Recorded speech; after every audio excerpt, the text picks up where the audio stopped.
उस गोले की त्रिज्या ज्ञात कीजिए जिसका पृष्ठीय क्षेत्रफल 154 सेंटीमीटर स्क्वायर है। अब बच्चों मुझे क्या ज्ञात करनी है? गोले की त्रिज्या, और दिया क्या है? पृष्ठीय क्षेत्रफल। तो ये हमारे पास एक गोला है, उसने कहा कि ये जो पृष्ठीय क्षेत्रफल है, इस बार उसने ये दे दिया 154, और निकालनी क्या है? त्रिज्या। तो बच्चों त्रिज्या कैसे निकालेंगे? इसके लिए कोई बड़ी चीज नहीं है। हमारे पास जो इसका गोले का पृष्ठीय क्षेत्रफल है, उसका फार्मूला है 4 पाई r स्क्वायर। यहाँ पर पृष्ठीय क्षेत्रफल का की वैल्यू दी है 154, और ये हमारा 4 पाई r स्क्वायर है। यहाँ से इस इक्वेशन को सोल्व करके हम r निकाल सकते हैं।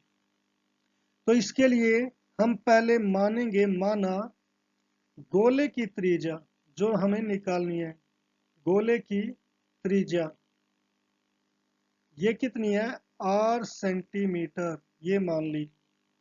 अब गोले का व्यास, वो पृष्ठीय क्षेत्रफल, गोले का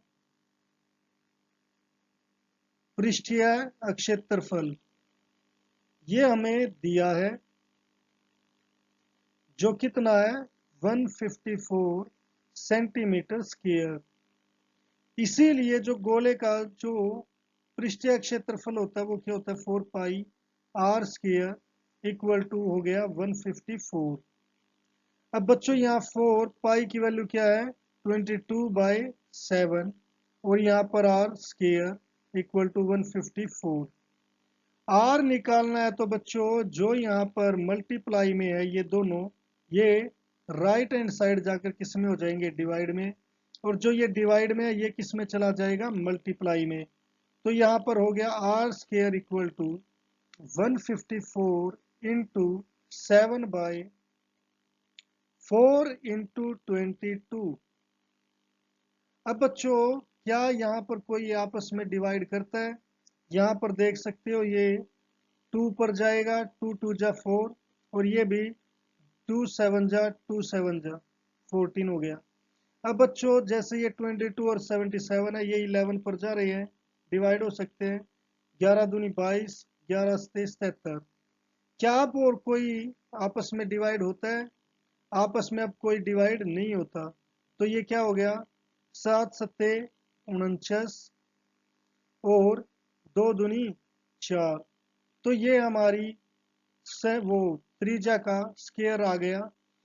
अब मेरे पास त्रिज्या का स्क्वायर है और निकालनी क्या है? त्रिज्या। तो बच्चों अगर मान लो मेरे पास r स्क्वायर इक्वल टू 100 आ गया, तो मुझे r निकालना है, तो मुझे क्या करना पड़ेगा? दोनों तरफ वर्गमूल करने पर। पहले इसे अच्छे से लिख लो, इसलिए r square equal to 49/4। r स्क्वायर है तो r निकालने के लिए दोनों तरफ वर्गमूल करने पर, वर्गमूल करने पर, तो दोनों तरफ वर्गमूल करेंगे तो r स्क्वायर के ऊपर भी पावर 1/2 आ गई, और 49/4 के ऊपर भी पावर 1/2 आ गई। अब इस स्क्वायर से ये रूट कैंसिल हो जाएगा, ये आ जाएगा r। और इसका रूट कैसे होगा? बच्चों पावर 1/2 का मतलब है कि 49 के भी और 4 के भी।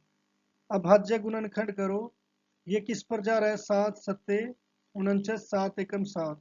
तो 49 को 7 गुणा 7 लिख सकते हैं, मगर 49 की पावर 1/2 चाहिए, तो 2 का जोड़ा बनेगा, तो ये आ जाएगा 7।